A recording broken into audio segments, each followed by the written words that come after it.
Well, good afternoon. I'm Bob Jones with the National Hope Movement, and I want to welcome you to today's webinar, Managing Stress and Anxiety. And if there's ever a moment in Alberta where we could use help with that, it's at this moment. And so we're so glad to be joined by Renee Cherjang. Renee is a registered therapeutic counselor with Cornerstone Counseling in Edmonton. And she has extensive history working with children, teens, and their families, dealing with acute psychiatric challenges. She's also currently working with the Children's Mental Health Education Team, and she runs various sessions and parenting groups for caregivers and educators. So we're very glad to have Renee with us today. Just a couple of items about housekeeping before we get started. This event is hosted by the National Hope Movement, and it's a movement that inspires hope in the fight for mental health by creating a platform for every story told, every voice heard, and every person empowered. And that's why we're glad that you're here today. We hope that you will become a part of the National Hope Movement of bringing hope to Canada. And through a workshop like this and others that we present, we give you tools of hope, empowering you to achieve or to help others achieve mental well-being. So today's event is being recorded and it will be posted publicly on our YouTube page. So please feel free to turn off your camera during this workshop. And we invite you also to turn your mics off during the workshop, just to honor Renee as she presents her material. And if you have any questions or comments, please just post them in the chat area. We'll have a Q&A at the end, and I'll be watching the chat area and recording your questions, and then we'll share those with Renee. And so right now, we are very glad, Renee, to have you with us, and we look forward to your presentation today in helping all of us in dealing with stress and anxiety. Over to you, Renee. Thank you, Bob, so much. Welcome, everyone. Thank you so much for being here. And, as Bob said, never was there more an important time to take some time out of our busy days and the stress and the hecticness that kind of is our world right now to take a look at how can we manage our stress, how can we manage our anxieties. And so that's exactly what we're going to take a look at today. So I'm going to start off with a bit of a question, and I would love to know your answers. You can go ahead and pop those into the chat boxes. True or false? Do we think that stress and anxiety are bad for our overall physical and mental health? What do we think? True or false? Tricky, especially in times like this. You can just go ahead and put that in the chat, either T or an F or true or false. I have some trues coming in, falses, a couple of trues, false. It looks like it's a very mixed bag of responses. And in a lot of ways, that is true. And there are some times when our stress and anxiety are not helpful and are not great for our overall physical and mental health. However, we really would say that answer is false. And I want to talk to you a little bit about why we think that's false, because some of you that responded true are thinking, what? That doesn't sound right. Here's what we know about stress and anxiety. If we don't have a little bit of it, we don't have a lot of intention, a lot of performance. So if we take a look at this little graph here, what we find out is that without any stress, without any anxiety, without any drive to do a good job or work our best at something, we really don't have a very high level of performance. What we also know about stress and anxiety is that if we have too much of it, we also don't perform very well. And that's kind of that right-hand side of your screen there. So when our anxiety or stress is too high, we also don't have a very high level of performance. And so what ends up happening is that we really want to sort of try to find that ideal, that optimal amount of a little bit of stress and feeling like we want to motivate ourselves, doing a good job, but not too much that we get overwhelmed. So the question then ultimately becomes, how do we do that? And how do we find sort of that right balance? And hopefully as we go through today's presentation, you'll be able to come away with some good tips and tricks as to manage some of these challenges that we have.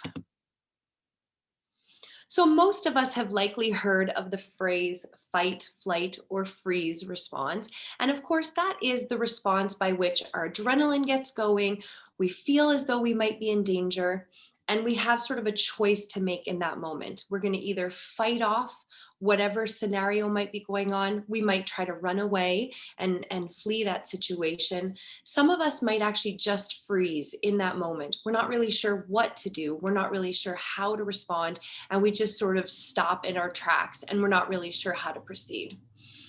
So I want us to just take a look at a short little video clip, and a lot of the information that I'm talking to you guys about today just comes straight from the Anxiety Canada website. It's all very great information, helpful, lots of videos, lots of articles written by different people, different age categories.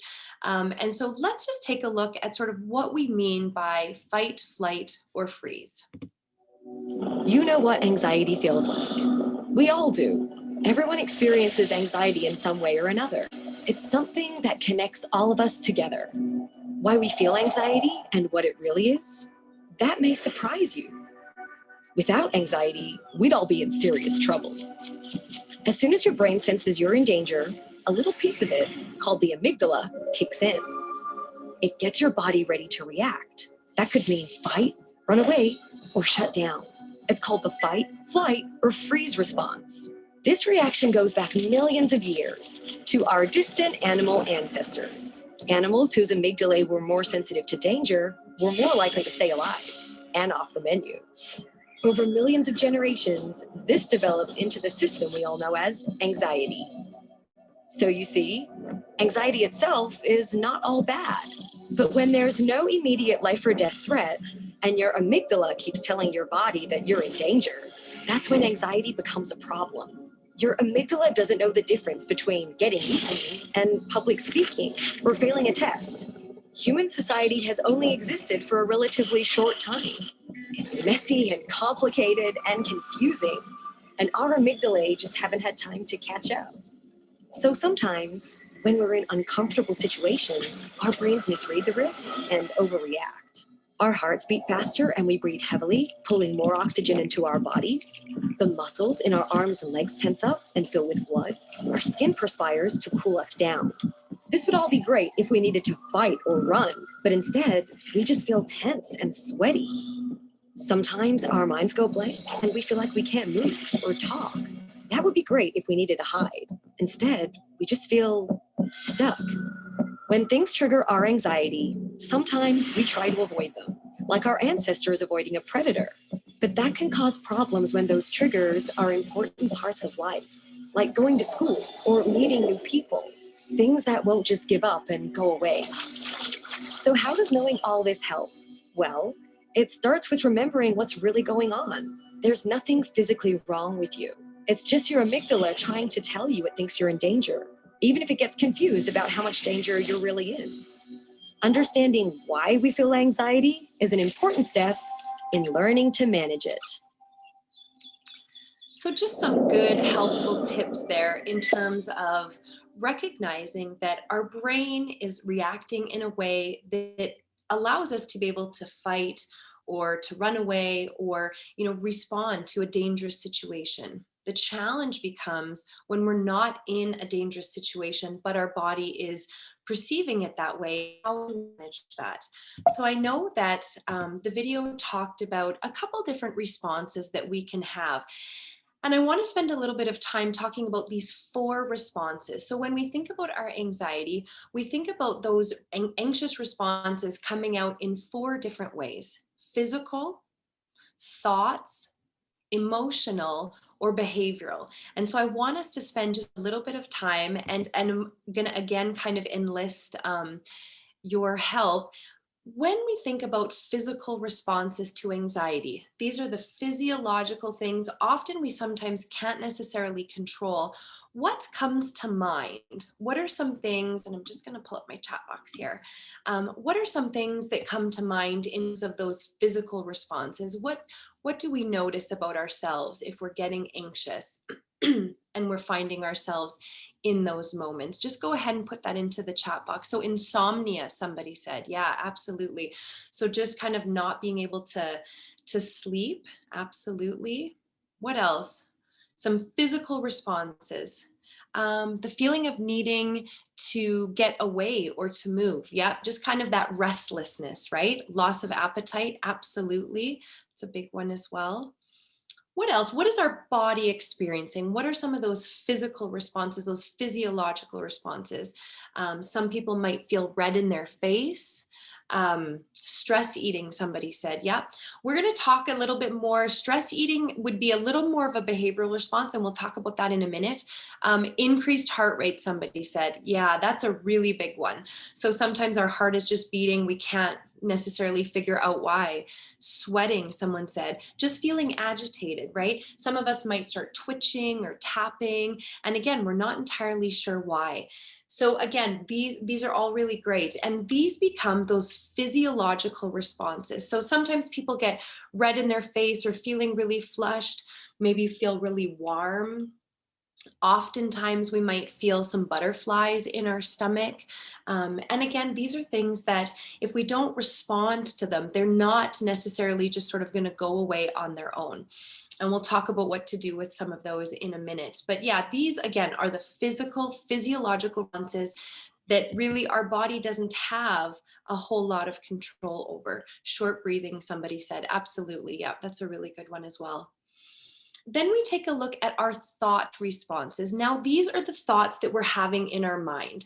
So imagine the last time that you felt really stressed out or really anxious about something. What were some of those thoughts that you were having? And go ahead and put those into the chat box as well. What are those thoughts? Are they positive thoughts? Are they maybe more negative thoughts? What types of thoughts are we having when we're finding ourselves in those overwhelming situations? Overwhelmed, someone said. Yeah, we're just feeling completely overwhelmed with the circumstances. Negativity, 100%, right? We're often not having positive thoughts, thinking everything's going to be great, it's all going to work itself out. We're often, gearing towards that negativity. Panic, absolutely. Can't make a decision, somebody said. Yeah, we're just maybe thinking, here's all these options, I'm not sure what to do. And we're just kind of letting that kind of ruminate in our minds as well. Obsessive, someone said. Yeah. So again, those thoughts are just rolling around in our minds. And often there's not a lot that we can do about that. We're going to talk in a little bit about, how do we manage some of those thoughts that kind of just keep coming up. The third response that our bodies often experience is an emotional response. So when we think about anxiety, we often would refer to that as a bit of a secondary emotion. So what is the underlying emotion that might be going on in that moment? Yes, we feel anxious, but why are we feeling anxious? Why are we feeling stressed out in that moment? Maybe embarrassed about something. Maybe we're scared. What are some emotions? Fear, somebody said. Absolutely. Yeah. Fear of the unknown, fear of, again, am I making the right decision? Am I, choosing what's best? Going back to some of those thoughts, right? Insecurity, that's a really big one as well. Feeling so unsure and so insecure about, where we might be at and what might be happening. Feeling dread, just that overwhelming sense of, again, negativity, just feeling really poorly about the situation. Indecisiveness, someone said. And again, that goes along with the comment that was made earlier about, not sure if we're making, those right decisions and just feeling really uncertain and indecisive. Yeah, absolutely. And again, we'll notice that a lot of these emotions are not particularly helpful. They're not particularly positive. So again, when we find ourselves in these anxious situations, we are often kind of gravitating towards things that are a little bit more negative. Now, the fourth response that we have is behavior. Now, these are those outward displays. If someone thought that, I was feeling anxious, what might they see? So things that other people can observe. What's interesting about the behavioral response is that there's a bit of a spectrum. So we might have someone very overtly, getting very angry, getting upset. But on the very opposite end of that spectrum, we have people who completely close off. And these are kind of our freezers, right? They don't want to kind of deal with things. They don't want to know what's going on. So, what are some of those behavioral responses? And I see some coming in already. Thank you so much. Irritable. Absolutely. Yeah. Withdrawn. And again, that's where we end up on that opposite spectrum, but absolutely feeling very withdrawn, crying. And crying is, a really common one. Absolutely. We're not sure what to do. And, sometimes that those tears just come. Absolutely. What else? What are some other behavioral responses when we think about those overt? What might someone notice if I'm feeling really anxious? Eyes down. Yeah, absolutely. Not wanting to make eye contact. Yeah. And again, with these behavioral responses, it's important to remind ourselves that, we often actually have some very sort of overt reactions. Maybe we're shouting at people. Maybe we're getting mad at people in traffic, that kind of thing. And when we think about it, we think, oh my goodness, why am I, displaying kind of this anger outburst? And yet at the base of what really might be going on is, maybe I'm a bit of a nervous driver. Maybe I'm feeling anxious because somebody just, almost cut me off, or, something like that. So again, it's important to take a look at these behavioral responses. And it's important to recognize again that in these behavioral responses, we can have sort of this very opposite extreme from totally shutting down and being very avoidant, all the way up to, getting really upset, getting angry, crying, those kinds of things. So as we talk about these behavioral responses, and again, on the one end of that spectrum, we have, that withdrawal, that avoidance. And it's important to mention a little bit about avoidance. And here's why.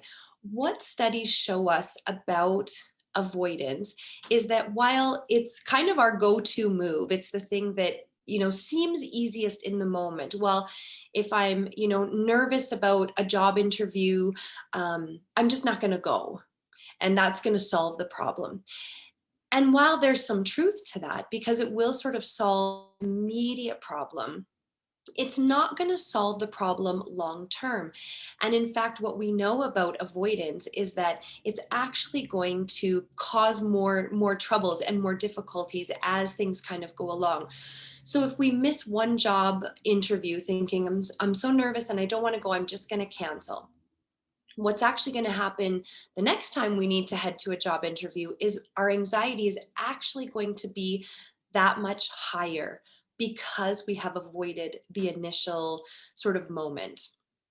On the flip side of that, what we also know about avoidance is if we don't kind of utilize avoidance as a strategy, and in fact, sort of find some different strategies and kind of meet that anxiety head on, that our anxiety over that particular situation actually decreases over time. So going back to the scenario about the job interview, if I find some strategies that I think are going to be positive and I think are going to be helpful for me, and I engage in some of those strategies and I go to that first job interview, that it's going to feel very nervous and I'm going to feel very worked up. But what studies show us is that the next time I go to a job interview, I'm actually going to feel less anxious and I'm going to feel less nervous, because my mind is going to tell me, last time went quite well. And, there's no reason to think that this time, won't be the same. And so it's important to note that, because often avoidance becomes sort of our go-to strategy and it seems what's easiest in the moment. But we do really want to point out that for sort of longevity, it's important to find some other strategies, which we're going to talk about in a couple minutes. Now, one of the things before we get to the strategies, which I know is kind of the heart of, what we talk about, it's great that we're stressed, it's great that we're anxious, but what do I do with it, right? And that's really, kind of the important piece. Before we move on to talking about that, there's one other thing that I want to mention, and that is sort of the idea of how do I know if I'm experiencing just sort of some normal stress, some normal anxiety, versus an actual sort of mental health anxiety disorder. Now, one could argue that, in the world that we're living in now, we're all incredibly anxious. We're all incredibly worried. And it certainly will be interesting to see how things kind of change over the next, 5 years or so. But in terms of sort of diagnosing an actual anxiety disorder, it's important to kind of pull out three key points. Now, the first thing is to take a look at, is the anxiety that I'm experiencing due to a specific situation? Or is it a little bit more ongoing? It sort of just seems to always be there. It's always kind of lingering. And that's an important key, because if we can take that anxiety and pinpoint it to one specific event. So if you're a parent, as I am, you're probably feeling exceptionally anxious right now that all of our kids are coming home tomorrow.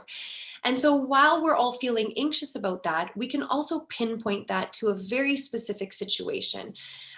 That is something that, while we are feeling anxious about that, is not likely necessarily the cause for an anxiety disorder. Our anxiety would have to sort of be more ongoing, not necessarily related to a specific event or something that happened, but more so just ongoing. We're not really sure where it came from, but it's still kind of there. It's lingering on. So that's the first point to make note of. The second important note is it causing distress? Now, again, we might think, our kids coming home from school is totally going to cause distress. But is it causing distress to the point where we're, really struggling in the day? We're feeling really worked up almost all day, not sure what to do with it, not able to kind of go through some of the normal parts of our day. If it is causing us ongoing distress, again, we want to take a little closer look to ask ourselves, is this a normal worry? Or is this maybe, an anxiety disorder that might be, kind of lingering? And then the third part to kind of take a closer look at is it interfering with my normal functioning? Am I usually getting up every day, going to work? Am I getting things done? I'm getting all my work done. I'm coming home. I'm sort of living a fairly normal life. Or have I come to the point where perhaps the amount of anxiety that I'm feeling is causing me to maybe take some more sick days? Maybe it's harder for me to get out of bed. It's harder for me to sort of get going in the morning. I'm always thinking about, things that are anxious, to the point where, I'm not getting my work done. I'm not able to complete sort of regular activities. Maybe I was, running every day, and now I'm, maybe running once a week because I just don't really feel like it. Those kinds of things. So it's important, as we talk about some of these areas and go into some of the strategies, that if you feel as though you may be experiencing anxiety disorder, that while all these strategies will be very helpful, it is important to seek out professional help, to just sort of take a look and say, here's sort of where I'm at. Maybe I just need to figure things out a little bit more clearly. So let's take a look at some strategies. And I want to start off by some things that we can do before we're experiencing our anxiety, and then some things that are hopefully going to help us right in that moment, where for some of us, maybe we're full out experiencing, a panic example, or really to the point where we're really struggling. So the first thing that we want to take a look at is just going back to basics. And it sounds a little trivial and it sounds a little silly perhaps, but sometimes when we are feeling really anxious and things kind of start to just get away from us a bit, it's important that we just kind of go back to the basics. And the first thing when we think about that is just our overall physical health. We need to make sure that we're exercising effectively. We need to make sure that we're eating properly and that we're eating, period. And then we also need to make sure that we have proper sleep. And what's important to sort of note about these three things is that they all kind of work in tandem with one another. If we're not, eating properly, we might not have the energy to exercise. If we exercise, we're going to sleep better. If we're not sleeping well, we're probably not going to be as inclined to exercise. So they all just really work in tandem with one another. And if we can try to take a look at how we can manage these three areas really effectively, we do know that it does help with our overall anxiety. So getting enough physical activity and, getting outside as well, especially now with, gyms and activities are shut down and closed. It's really important, just even to get outside, go for a walk, that kind of a thing. Eating properly, and also being really conscious about getting a good sort of effective sleep, and doing what we can with some positive sleep routines and positive, healthy, exercise routines, that kind of thing, really to put it into our daily routines. Which brings us to our next area, which again might seem, perhaps a little trivial, and yet very important for those of us that are, struggling with some anxiety, and that is to create a schedule. Now you can go a little old school, like this one here on your screen. Many of our smartphones, of course, have calendars that we can, and there's many apps that you can get as well, just to sort of help us navigate through our day. So for a lot of us, we have so many things on the go. And what's most helpful is to kind of just plug things in. So again, to the last slide, how much sleep do we think we need? Plug that into the schedule. How much exercise do we think is, reasonable for us? Put that into the schedule. And then, things like work deadlines or commitments that we've made. Again, what we know about anxiety is that the more sort of foretime we have to think about things, the less our anxiety will be. So if something kind of jumps out at us, on a Monday morning, of course, that's going to cause a great deal of anxiety.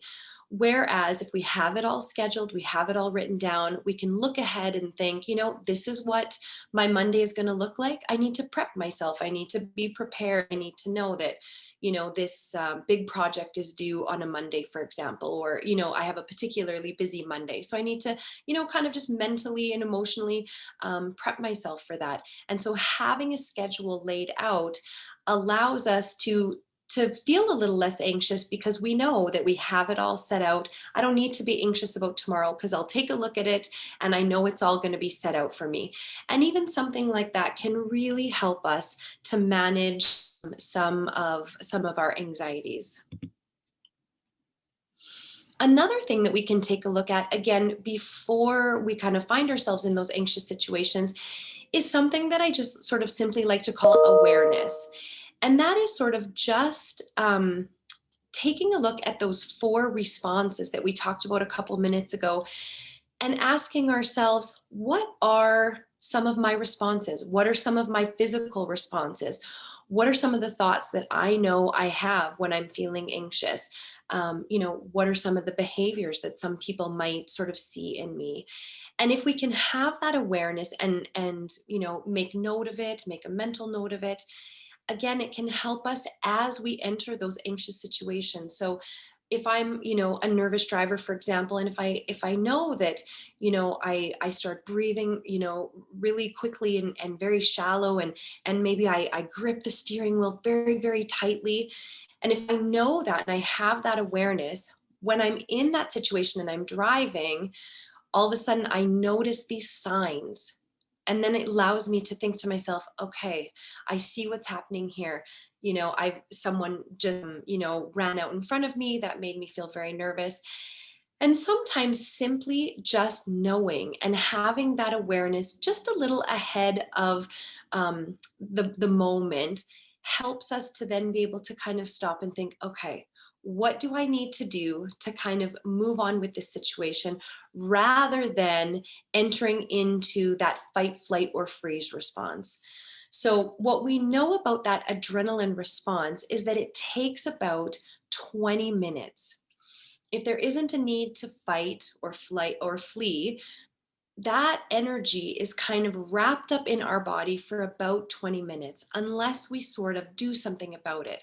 So having that awareness and being able just to kind of recognize that for ourselves can often help us to kind of cut that anxiety off at the pass a little bit before we really get into that fight, flight, or freeze response. Now, another thing that we can take a look at ahead of things is to know our triggers. And now these are those specific things or those specific areas in our life that really cause us a great deal of anxiety. Now, for some of us, there might be very specific things that make us feel anxious. Driving, for example, speaking in public might be one. Maybe you are very frightened of being out in crowded spaces. Those kinds of very specific things. Some of us might just generally feel anxious. And that's something a little bit different that we want to take a look at. But for many of us, we have specific triggers. And again, taking a moment or two to identify what those triggers are can often be really, really helpful in terms of allowing us to have that awareness, looking back to that last slide, and kind of knowing how to manage those situations a little bit better, a little bit differently, so that if we know that we are a bit of a nervous driver, if we know that we are nervous to speak in public, taking some time beforehand to prepare ourselves, to find some strategies, to find some practicing that's going to help us to manage through those situations. So again, things that we can do kind of ahead of time, just to offer ourselves some of that insight. And that kind of brings me to kind of the last area that we would do ahead of time, which is something that we call exposure. Now, there is a particular therapy called cognitive behavioral therapy. It's often just referred to as CBT. And one, excuse me, one of the sort of great strategies within CBT is something called exposure therapy. And how it's kind of helpful to explain is if you imagine a step ladder.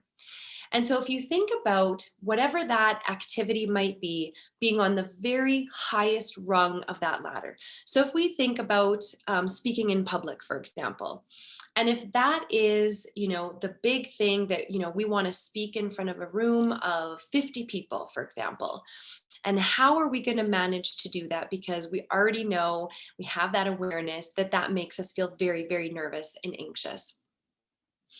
So if we imagine a step ladder, and that's at the highest level, what we want to do is with each subsequent rung on that ladder, find small little ways that we can expose ourselves without taking a big giant leap.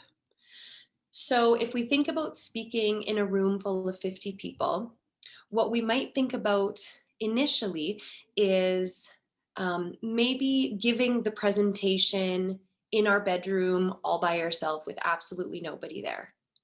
And then the second rung on the ladder might be giving that same presentation to two of our family members, still maybe in our home in a comfortable space.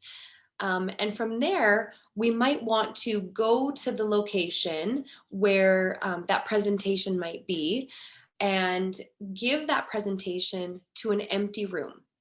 But we're in that space where we plan to give that presentation. And so we're going to give that presentation to a completely empty room. And then after that, we might want to invite those couple family members or maybe a couple that we trust to come into that room and allow us the opportunity to give that presentation again. And so you can see kind of where this is going, that eventually we find ourselves in a position where we have gradually and slowly worked our way up the ladder to the point where, of course, we're still feeling anxious and nervous, but we're probably feeling less anxious and less nervous because we have completed all this prep work ahead of time. And so it's such a great way to kind of take a look at things. And actually, when I work with kids and teens, I actually just like to draw out a ladder. And, you can do this for yourselves as well. Just kind of draw out a little ladder, or draw some steps on, a piece of paper. And again, just kind of start with that top, this is my biggest worry. This is my biggest anxiety. And write that right at the top of the ladder. And of course, when we think about tackling that, it just seems completely overwhelming. But when we go back to the bottom of that ladder and just start small step after small step after small step, we realize that before we know it, we've kind of worked our way up to that ladder. Now, it's not something that's going to happen within moments. It's perhaps for some of us that are very anxious, something that's going to take weeks or months, and that's okay, because we're going to prepare ourselves and we're going to take it kind of one step at a time. So those are some things that we can do sort of ahead of time to kind of try to prepare ourselves. But what do we do when we find ourselves in an anxious situation? We're sensing all the signs that we talked about earlier. We're breathing heavy. Our heart is racing. We're feeling very warm. We've got butterflies in our stomach that will not go away. What do we do? So one of the things, of course, is often people refer to it as deep breathing. I like to refer to it as intentional breathing, and simply being aware of our breathing. Now, there's many different strategies and many different ways that you can kind of accomplish this. One of the ways that I found with a lot of my clients to be really effective is something called box breathing. It's sometimes also referred to as Navy SEAL breathing. And this is the art by which we breathe in for 4 seconds, and then we hold that breath for 4 seconds. And then we breathe out for 4 seconds. And then again, we hold that for 4 seconds. And it allows us the opportunity to, again, just slow our thoughts, slow our breathing. Again, it's going to really tackle some of those physiological symptoms that, are so very challenging on their own to kind of just get rid of. If you do a quick Google search, for example, and just, put in box breathing or Navy SEAL breathing, for example, you will, find like little memes or little short videos that will kind of guide you through this. But I would quickly try to do it together. And so I'm just going to guide us quickly through it. And so I'll sort of just use my fingers. So let's try to do this. So for 4 seconds, I would just invite everyone to breathe in. So go ahead and breathe in. And hold that breath for 4 seconds. Let it out slowly for 4 seconds. And then hold that for 4 seconds. And again, breathe in for 4 seconds. And hold that for 4 seconds. And you sort of get the idea, right? And again, it's something that can take a minute. It's something that you can use for 10 minutes. But it really does allow us the opportunity to kind of rest our bodies, allow our bodies to kind of regroup. It's going to help us to kind of help some of those physical responses to subside a little bit. And again, there's lots of different breathing methods, and that could be sort of a whole other talk in and of itself. So definitely take a look, find one that you feel will work well for you, and sort of see how that goes. Now, another thing that can be really helpful and, become very popular lately to talk about mindfulness, and the schools are kind of practicing mindfulness in some places, in some workplaces, they're practicing mindfulness. And, there's some varying thoughts and varying opinions, I think, sometimes about mindfulness. Ultimately, what mindfulness means is to be present in the here and now. So when we think about some of the negative thoughts that we might be having when we're feeling anxious, what we often will notice is we're worrying about things that are either coming up, or we're worrying about things that have already come and already happened. And ultimately, there is nothing we can do about either. If something has already happened, it's happened.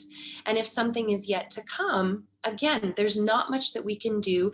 We have to kind of just wait until it comes. So what mindfulness helps us to do is to really just be present in the moment, in the here and now. And again, similar to the breathing, there are many different activities. There's mindfulness apps that you can take a look at. There are some mindfulness activities that are 2 minutes long, and there are some that are 2 hours long. Sometimes people use it to help them fall asleep at night. Sometimes people use it as they're driving into work in the morning, or before they begin their day.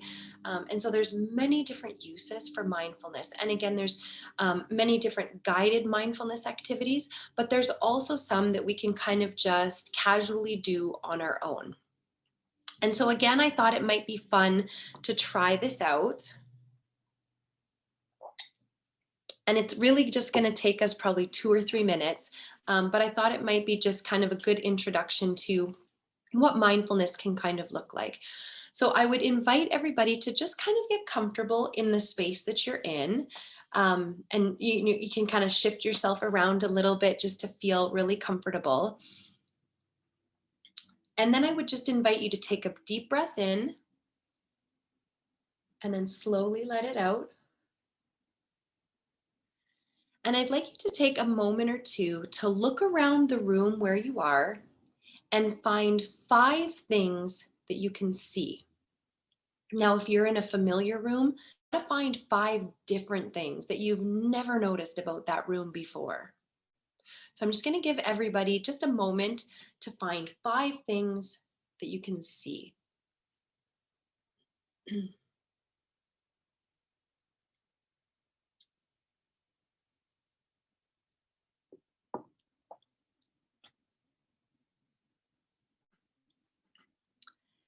And once you've found those 5 things, I'd like you to take a moment to try to find 4 things in the room you're in that you can hear.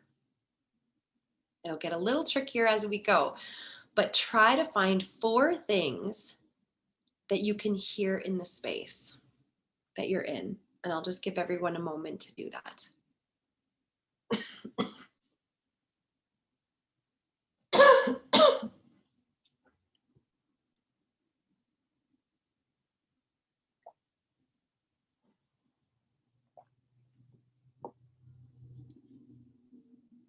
And once you've found those 4 things that you can hear, I would invite you to try to find 3 things that you can feel. Maybe it's your temperature, maybe it's the chair you're sitting on. What are 3 things that you feel?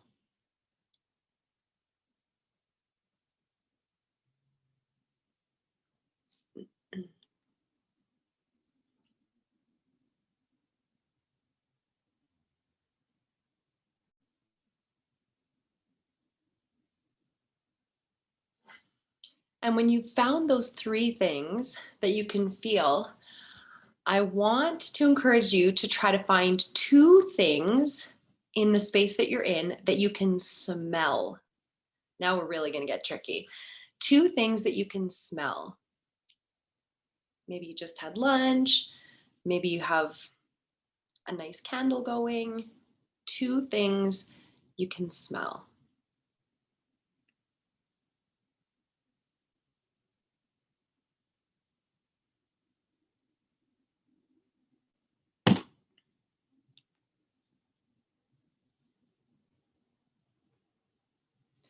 And finally, I want you to try to find 1 thing that you can taste. Maybe you just had a snack or finished lunch. Maybe you have a piece of gum in your mouth. Try to think of 1 thing that you can taste.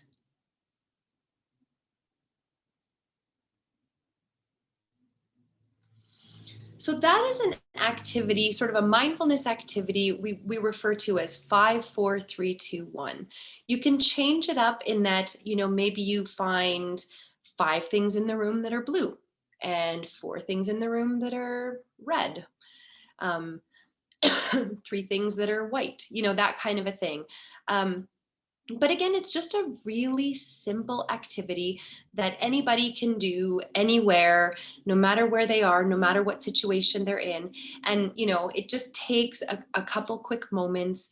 And again, just allows us to be present in the moment, to take some of those negative thoughts that we identified earlier, and to just be able to focus on the here and now. If I'm busy trying to find 5 blue things in the room that I'm in, I'm not busy thinking about the project that I have due at work tomorrow, for example. And so again, it just allows our body that opportunity to reset and to kind of decompress and to kind of regroup and refocus into, okay, where do I go from here? And so again, there's lots of guided mindfulness activities that you can take a look at if that's something put a pair of headphones in and pull something up on your device, and that can be really effective as well. So definitely something to take a look at. Now, the last strategy in kind of that moment that I want to talk to you about today is something that we refer to as muscle tensing and relaxing.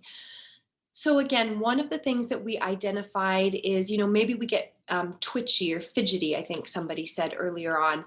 And we sometimes notice that, our bodies are, doing things that, we're not even sure about why they're doing. Sometimes even in our behavioral responses, we find that, maybe we find ourselves clenching our fist, we're getting angry, or, again, with kind of some of that twitching. And so how do we manage that? Well, again, if we are more intentional about some of those responses, it can be very helpful for us.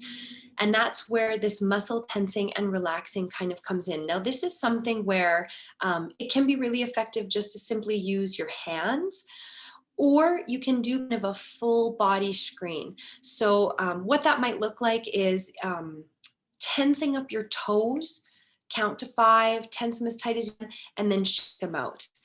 And then there you might tense your foot. You tense it for 5 seconds and then shake it out. And then we might go from our knee down and tense up the bottom half of our leg, tense it for 5 seconds, and then again, shake it out. And of course, you see where this is going, where we end up, all the way to our necks and shoulders, for example, where we're going to intentionally tense up those shoulders and then, sort of give them a little bit of a shake. And what this helps to do is, again, we're already feeling tense. We're already feeling that anxiety. And we know that. And we know that it's going to take our bodies about 20 minutes to eliminate that. So if we can kind of get ahead of that by being a bit more intentional about some of those responses, it can help us to kind of eliminate some of those. So if we were going to use our hands, for example, we would clench our fist, hold it for 5 seconds, and then again, just give it a little shake. Another thing that can be really helpful is just simply physical activity. So again, we know that we have all this, kind of adrenaline running through our body. We know it's going to take us a while to kind of get rid of it. Help our bodies out.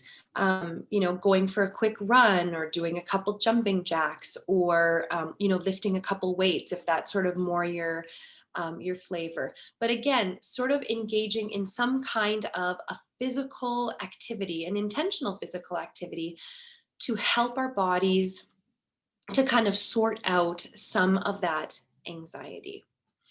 Now, ultimately, when we kind of talk about all these strategies, the most helpful strategies, in my opinion, the most helpful strategies are those strategies that we take a look at ahead of time.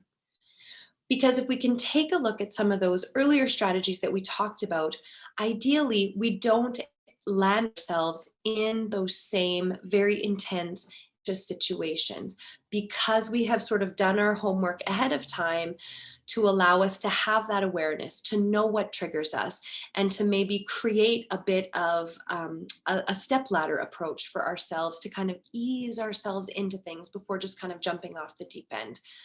And so those are so effective ahead of time to kind of, take a look at ourselves, explore, some of those things that, are really causing us some of this anxiety.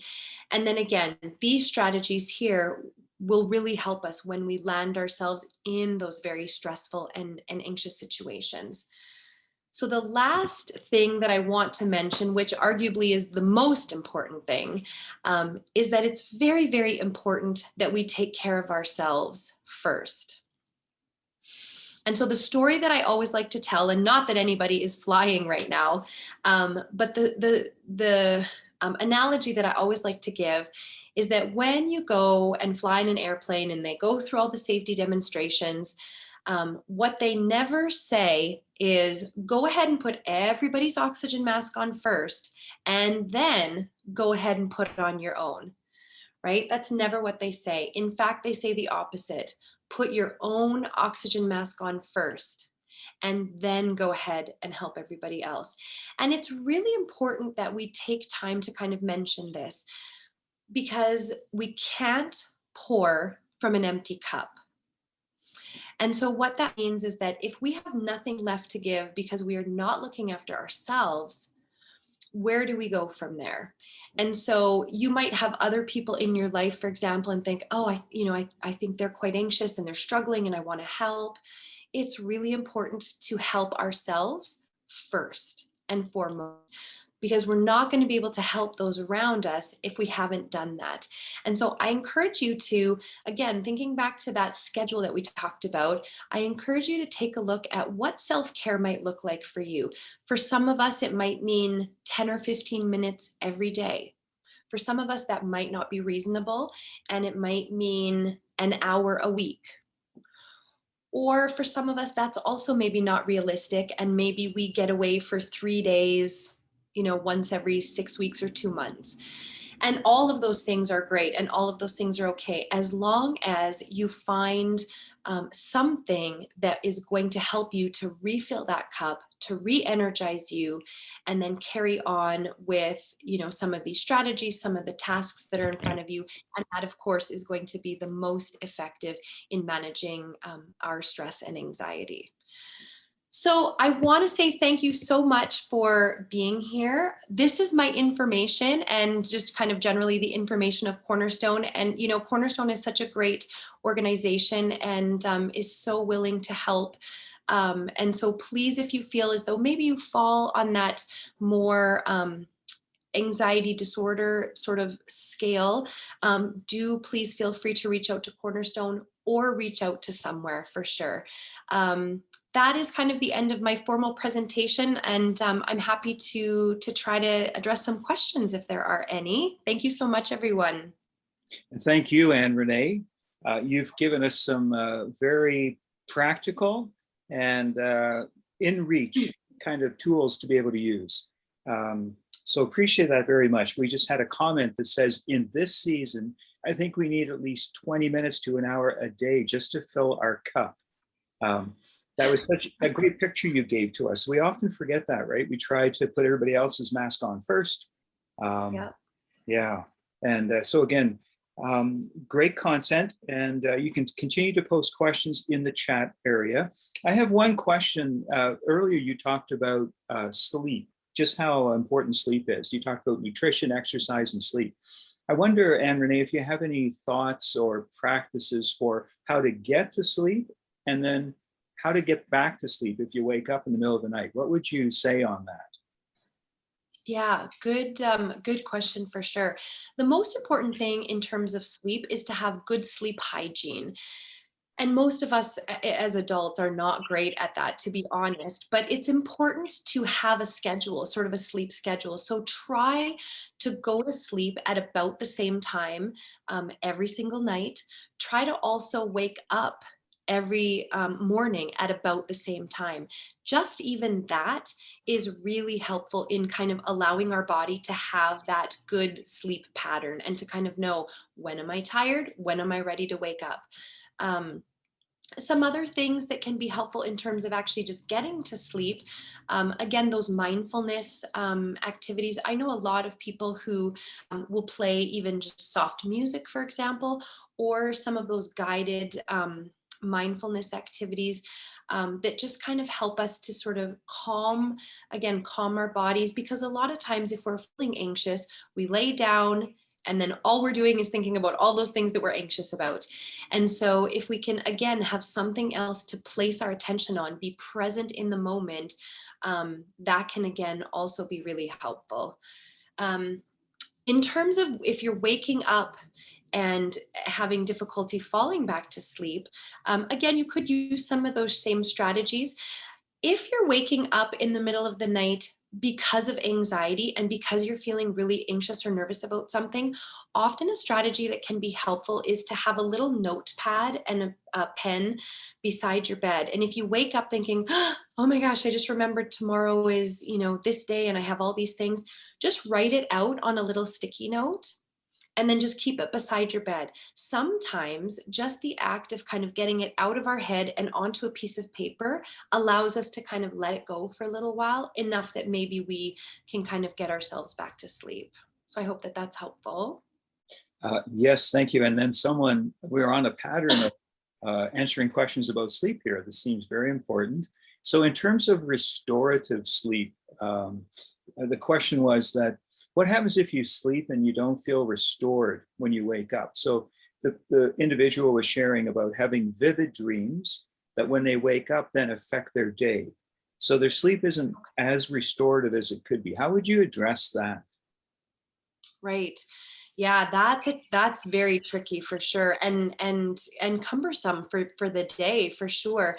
And actually, what I would suggest is something very similar to the note, the little note, leaving a little note in the middle of the night, except more of like a. I don't love dream journal. I don't kind of love that.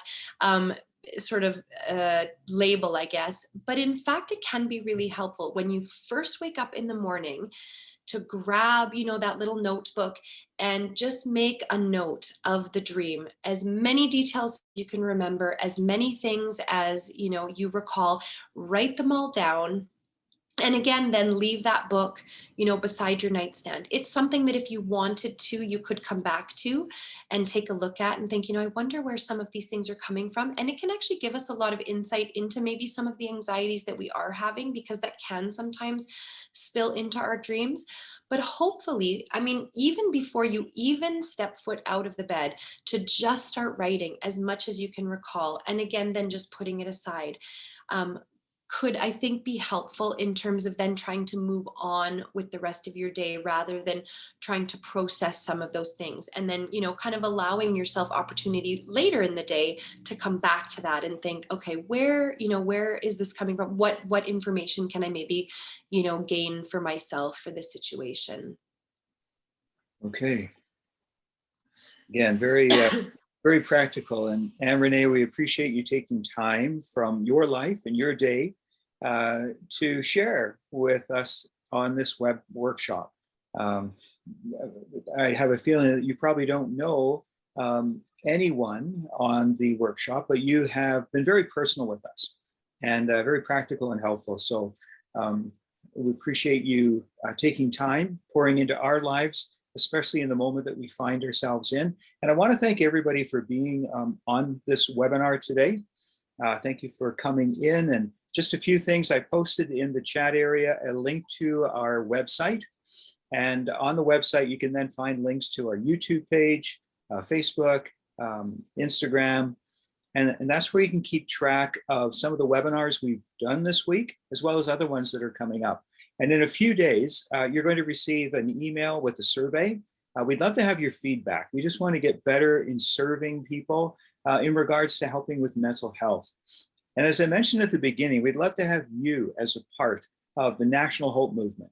And being on the website, learning the information, it helps you to do that. And if you have a question, our email is on the website. Just please feel free to email us, reach out, connect with us. If you have additional questions, just let us know. We will lean back in. And so again, from all of us and Renee, thank you so much for sharing with us and helping us find relief in our stress and anxiety in this moment in which we live. Thank you. Thank you so much, everyone, for being here. So appreciated.